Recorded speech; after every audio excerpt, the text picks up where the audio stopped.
Nope, we can't have it. We don't understand the process. We don't want to understand the process. We just want to fire up the camera and make a TikTok and get everyone else outraged. Because you know what? Outrage equals views, and views equal money. Here I am, showing you that I don't know a thing, but I'm angry. Hey everyone, welcome back to the channel. My name is Sam. If you are new here and this is the first time you are seeing my face, welcome. I make weekly videos dissecting different internet nonsense. If you like that type of video, if you like this video, I hope that you will consider liking and subscribing so that you never miss another upload from me. If you're not new here, welcome back. I am glad to have you. And honestly, those of you who come back week after week to watch the content, to comment, to make me think differently than I do, I appreciate you, and I appreciate the way that you interact with the videos and how you're helping the growth of the channel. Honestly, I would not have gotten this far without each and every one of you. So, Christmas is here. The holiday spirit is upon us, and you know what that means. Every single one of us. All right, I won't speak for you guys. I will speak for myself. A lot of folks, including myself, are out there buying things that we do not need. And to quote one of my favorite movies, most of the time it's to distract ourselves from our meaningless consumer-driven lives. Bonus points if you know that movie. That reminds me, I forgot to go back and reveal the name of the movie that I referenced in one of my earlier videos. It was The Page Master. If you got that, congratulations. We are instant BFFs because The Page Master is one of my favorite movies of all time. Can't get any better than 1990s Macaulay Culkin with some animated books as friends. Anyway, I have been wanting to make a video for the longest time about plus size fashion, fat acceptance reaction to plus size fashion, but also fat acceptance picking on thin people for buying all of their clothes in thrift stores. That being said, literally all of my YouTube colleagues have made those videos, and they have done a really good job of sort of encapsulating those two talking points. So, in an effort to not waste my time, but also not waste your time, I am not going to make that video today. What I am going to make is a video talking about a very select few TikToks critiquing the fashion industry as a whole, and I guess I'm going to call it a fat acceptance fashion reaction. Say that 3 times fast. Fat acceptance fashion reaction. Fat acceptance fashion reaction. Fat acceptance fashion reaction. Whew. All right. Without further ado, let's get into today's video. So I've got a motherfucking question. Where is the men's plus size section? Furthermore, 28 years I've been on this earth, and I've never questioned that. I'm in Walmart the other day, and I don't typically buy clothes there, but when I need a plain t-shirt or something, that's where I go, because it's cheaper than the plus size stores.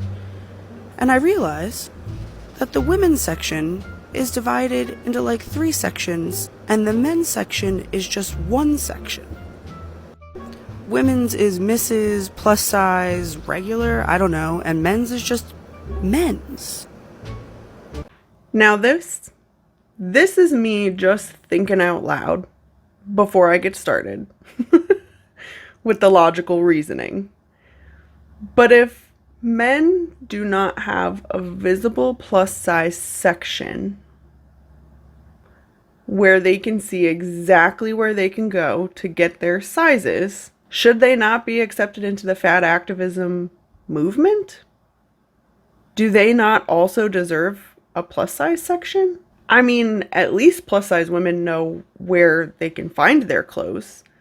Without a label like that, it's just racks and racks and racks of clothing that you then have to dig through to look for your size where it may not exist. I feel like for me this isn't rocket science. Like, I actually prefer now in my 30s knowing where I can shop and where clothes will fit me and where I won't typically have to fight for something my size. It's probably my hopeless optimism that I don't work based on a scarcity mindset. I don't think about the days when plus size clothes didn't exist. I don't think that that will ever happen again because plus size people make almost half of the population, if not more than half of the population. In my very humble opinion, it would be more annoying to go shopping where there are no sections. Additionally, plus size women have stores that cater exclusively to the plus size body for clothing. But apparently that still is not good enough. But here are men. They don't even have a plus size section, according to this lady.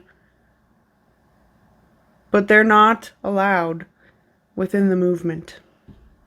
And I haven't heard them say they're not allowed, but you typically don't see a lot of men out there shilling for body positivity.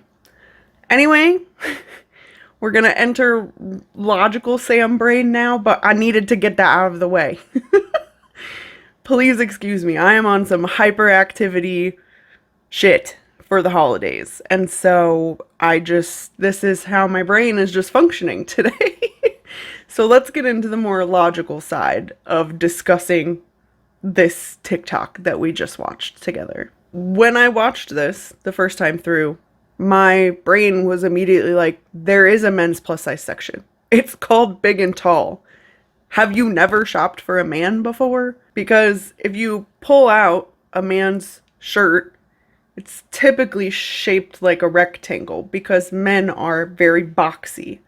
Their bodies are pretty straight. Could be called straight sized, but I'm just riffing here. Don't mind me. Their bodies and their clothing are very rectangular, meaning their clothes are probably also easier to scale up and scale down because you're just scaling up or scaling down a rectangle. You're really not having to take into account proportions and curves and bust size and hip size. It's literally a rectangle. So even though they do have a big and tall section that pinpoints men directly where they need to go if they're big and or tall, their clothes also aren't as hard to scale up or down because they're giant rectangles. Also, I just want to pause on a moment for what she had to say about women's clothing sections. So typically, we have junior miss and plus size. Every section of clothing for women has a name, not just the plus size section. All of the sections have names. So why then are plus size women the only ones who are offended by the name of their clothing section? According to an article I found in Thread magazine, clothing companies and designers create and design their patterns based off of a model and their measurements. They call it grading clothing. So if they're going to scale the clothing up in size or scale it down, it's called grading. And the grades, again, are typically built off of a model and their proportions. That's also why the names were created, to cover what the grade typically is.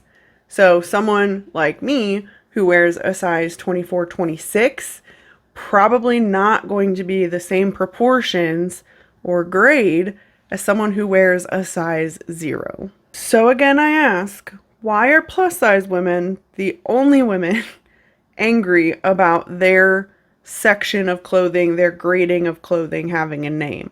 Why is this group so fired up over the section of their clothing being called plus size, while simultaneously fighting to redefine the word fat and make it neutral?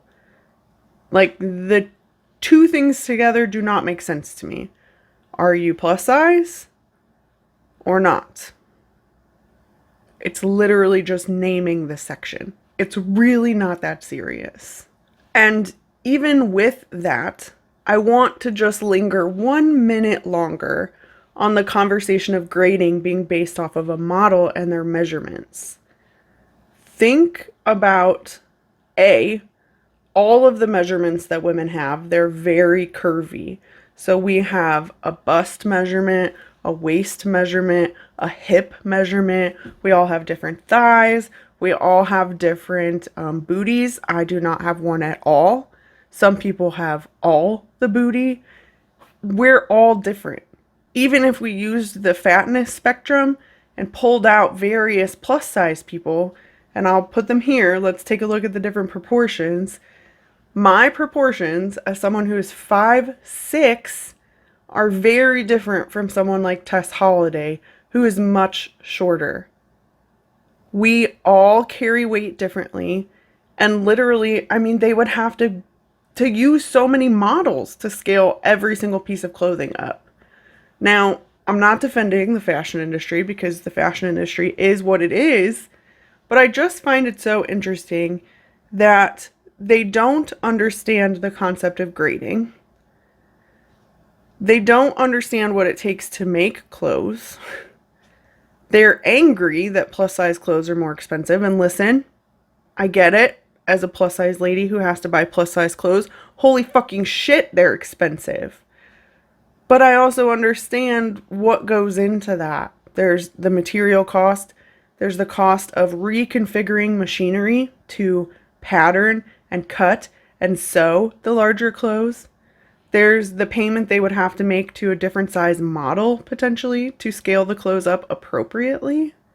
Because I don't know about anyone else out there, but again, as someone who is 5'6" and larger, I don't want them to scale up a pattern that was built off of someone who is 6 foot, has a straight size body, and probably is built a little more like a rectangle. That's not going to work for me.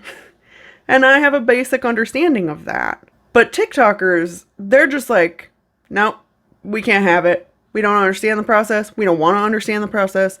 We just want to fire up the camera and make a TikTok and get everyone else outraged. Because you know what? Outrage equals views, and views equal money.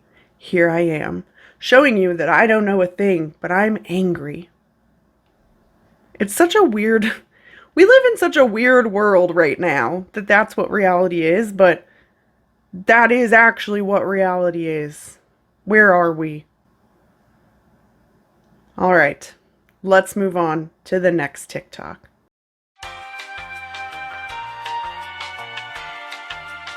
If you all start buying up plus size clothing just to do this, you cannot then complain that plus size people buy fast fashion. Is that clear to everybody? Are we all on the same page? All right. I left this one in here because it immediately gave me Sam Shower Thoughts vibes. And I was like, I can't not talk about this. My brain just lit up like the 4th of frickin' July. So the TikToker is talking about straight-sized people buying pants that are oversized from thrift stores. And they're basically saying, if you thin people are going to go buy all the plus size clothes from thrift stores, then you can't be mad that we buy fast fashion. Let me just start with my immediate thought was that this person feels bad for buying fast fashion, needed to have a scapegoat to explain their behavior, since it's currently not socially acceptable to purchase fast fashion in this time of being environmentally friendly, climate change conscious, and sustainable. And I'm all for going green, but the truth is tons of people are buying fast fashion, even if they say they aren't, and even if they try to make you feel bad about it. You can tell because fast fashion is still a thing. They are cropping up all over the place. Just a few years ago, it felt like Target and H&M were the top two. There really weren't a lot of them. And now suddenly we have Shein and Eloquii and others just springing up everywhere. These companies wouldn't exist if there wasn't a demand. And the demand comes from people buying their clothes.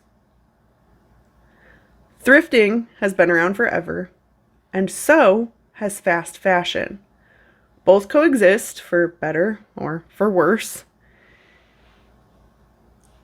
But it's unfair for this woman to project her fast fashion shopping guilt onto a thin person. And I understand there's a lot of pressure on us as individuals to be better and do better all the time, especially when it comes to climate change. But it's okay to just admit that you buy fast fashion and that you like fast fashion. How many times have we heard people say, I'm going to boycott Amazon?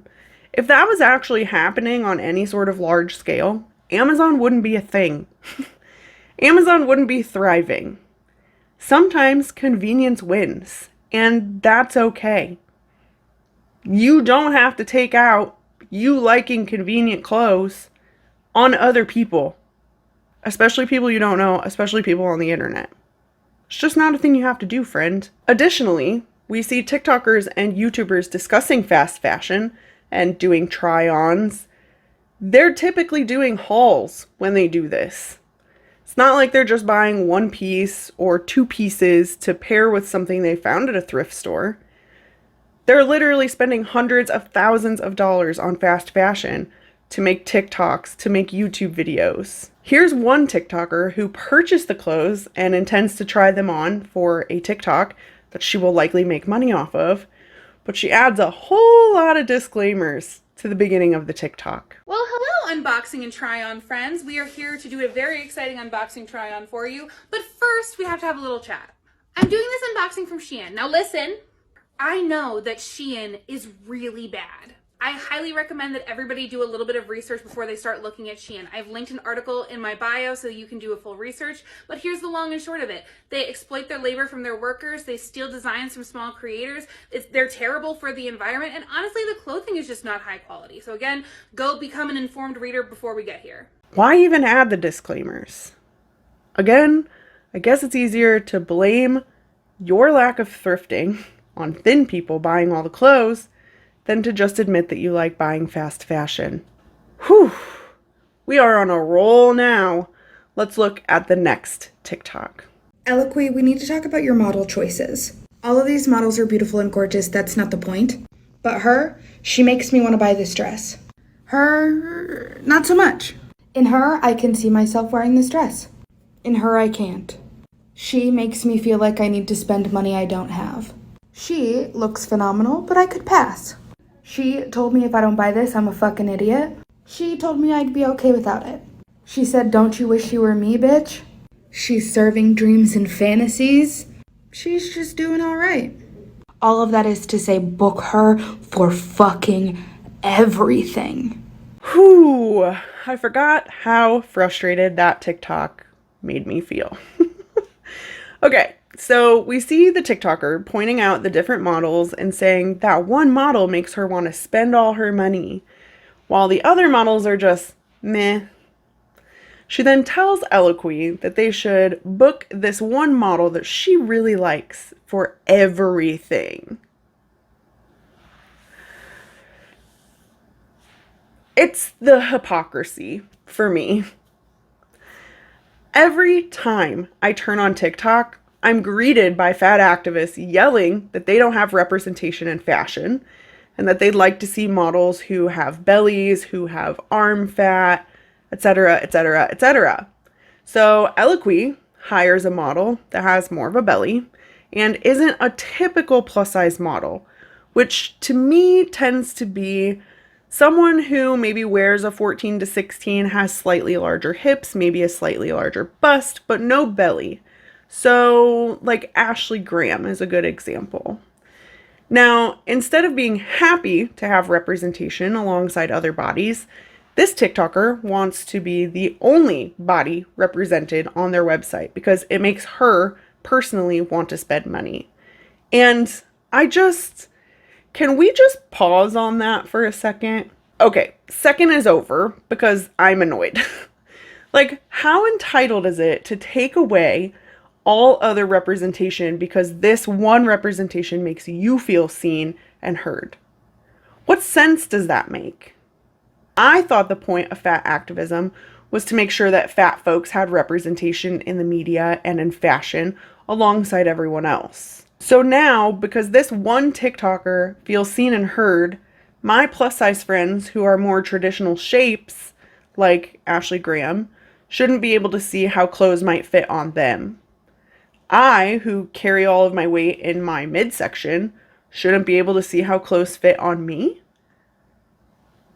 Tell me it's not activism without telling me it's not activism. That is all. On to the next. Now this is a bikini body. I'm ready to go piss some people off at the beach. I just want to start by saying that her thigh slap slays me literally every single time. It's just so utterly ridiculous and unexpected that I could not help but laugh. So in this TikTok, we have a TikToker donning a swimsuit, and a cute swimsuit, I might add, and saying that they have a bikini body, then going for the throat and letting us know that they're gonna go to the beach to piss some people off. And this line alone is why I added this TikTok to this plus size faction reaction video. I saw so many videos of plus size creators genuinely saying that wearing what they want makes thin people mad. Or that thin people think that fat people should wear long sleeves and jeans all the time, even in the summer.